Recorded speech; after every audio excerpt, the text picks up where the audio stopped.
1980. Yeah. Now, what are the chances that that would be the year the Phillies win the World Series? And that was also the year the Sixers went to the finals. They lost to the Lakers. That's right. The Flyers went to the Stanley Cup. I think they lost to the Islanders that year. That's right. No, Montreal. Yes. No, the Islanders. It was Islanders, 80. And the Eagles went to their first Super Bowl. Wow. So I'm growing up thinking, wow, are all Philly teams this great all the time? Wow, this is awesome. So I mean, anybody who was on a Philly sports team at that time were major figures in my childhood. I can actually call off, I won't do it now because I don't want to take too much time. I can actually give you the entire 1980s Phillies roster and the entire 1980 Eagles roster, at least the starting lineups on each side of the ball. The Flyers and 76ers, I don't remember the full rosters, but I mean, certainly all I had to remember, Julius Erving was probably the most powerful. He was Michael Jordan before Michael Jordan in terms of transcending the game. And that finger roll. You know what I mean? That reverse, remember that reverse? Oh, you kidding? Coming behind the backboard, And Magic say, can you do that again? Right. So, I would say Julius Erving was probably the biggest star in our community, in the black community, especially in Philadelphia. That's right. What a great, and he's always so sophisticated and elegant and suave. You know what I mean? You never heard about Julius Erving getting in trouble about anything. You know what I mean? He's always carried himself in such a dignified manner. So Julius, as a matter of fact, especially with the wild times of the NBA. At that time, exactly right. And I remember meeting, the first time I met Dr.J, rest her soul, my grandmother, my Uncle Butch had taken me to a Sixers game, and we went back to the players' exit. And knowing how it is now with the way the media, I mean, basketball is so much of a show now more than just a sport. But I remember there were a few fans that went back to the players' exit. I mean, there were a lot of kids back there, but I don't remember it being like crazy, And here comes Mo Cheeks, here comes Andrew Toney, here comes Clint Richardson, here comes Bobby Jones, here comes Caldwell Jones, all the cats. So I getting all their autographs. Julius Erving, of course, is the last one out.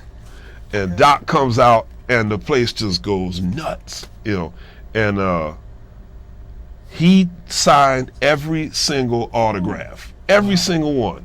And I said, I don't even remember what I said to him. I had the whole team's autograph.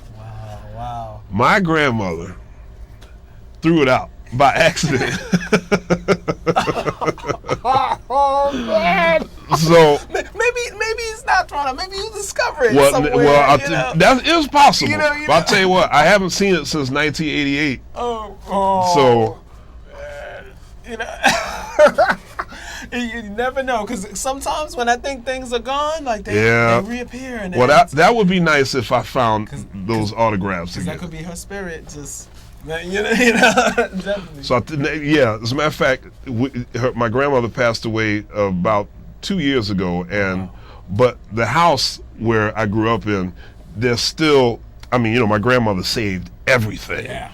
So it could be buried somewhere in the house, but I don't know. I've been loosely trying to look for that thing for 24 years.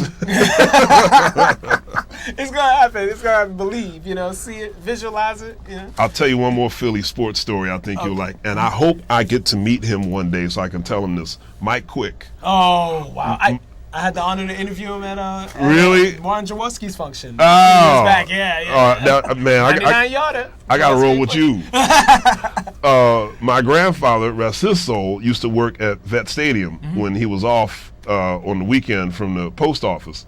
So he would let me go down to the player tunnels, and I would kind of hang over the ledge as the players were running out of the tunnel. And this must have been around '83. You know what game I was at? Remember the game? It's that famous blooper. It's the Eagles versus the Houston Oilers when Archie Manning went all the way back. And he throws that underhand. I was at that game. And that was a 10-yard game. It was a 10-yard game. That's right. Wow. I was at that game. So anyway, Mike Quick is coming out of the tunnel, and I'd gone to every home game with my grandfather that year. So I'd been desperately trying to get a high five from any of the players when they were coming out of the tunnel. Nobody would slap my hand. I guess I was at that time a little too small to get all the way over the tunnel. So finally this one time, you know, here comes Jaworski, comes Wilbert Montgomery, John Spagnola, all the cats. And I was like, here comes Mike Quick. I'm like, Mike!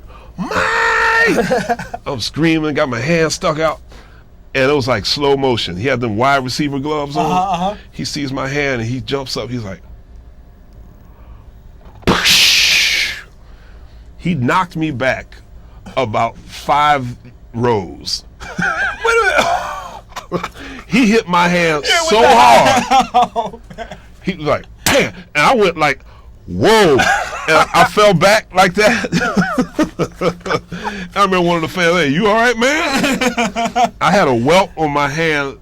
I mean, it's like, because he kind of missed my hand and got like my wrist. So all this was red. Oh, man. But I wore it like a badge of honor. Wow. And if I ever meet Mike Quick, I can't wait to tell him that story. Yep. Wow. I've never been hit that hard my whole life. Oh, man. You know, that's that passion for the kids. Right. Being a wonderkin, you know, being such a young, now you look at these kids now like Bryce Harper, Mike Trout, you know, and then like earlier with LeBron James, Tiger Woods, before that A-Rod, you know, those cats that exceeded their expectations, you know.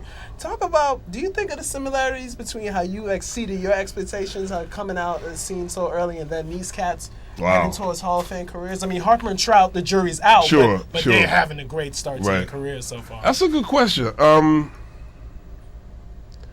Maybe. When I think of, you know, particularly, you know, LeBron winning the title, exactly, or Kobe, you know, coming out of high school right to the NBA. But he didn't excel so early, though. It depends on who you ask. If you ask Laker fans, they'll say he was already great. You know, it's like air ball. Remember that? Yeah, of course. But you know, I think, there are many similarities, because when I think of, particularly in the case of myself and Roy Hargrove, because we had already been kind of gigging before we got to New York, there was sort of this expectation, you know, okay, well, these are 2 hot young guys, you know, these are supposed to be the hot shots. Let's put them under fire and see how they do. But the reason why I probably couldn't really draw a parallel is because, for starters, there was never that much money at stake for jazz musicians. You know, if we don't do well, we just simply got to go home and practice. You know, but if these guys don't do well, it's under the public microscope. There's money involved. So I would never want to be a star youth, you know, a 18-year-old star basketball player, you know, being groomed by a college or a pro team. It's too much pressure, man. I feel a lot of sympathy for them cats, man. Wow. You know, because if they fail, they can't really go hide and get it together.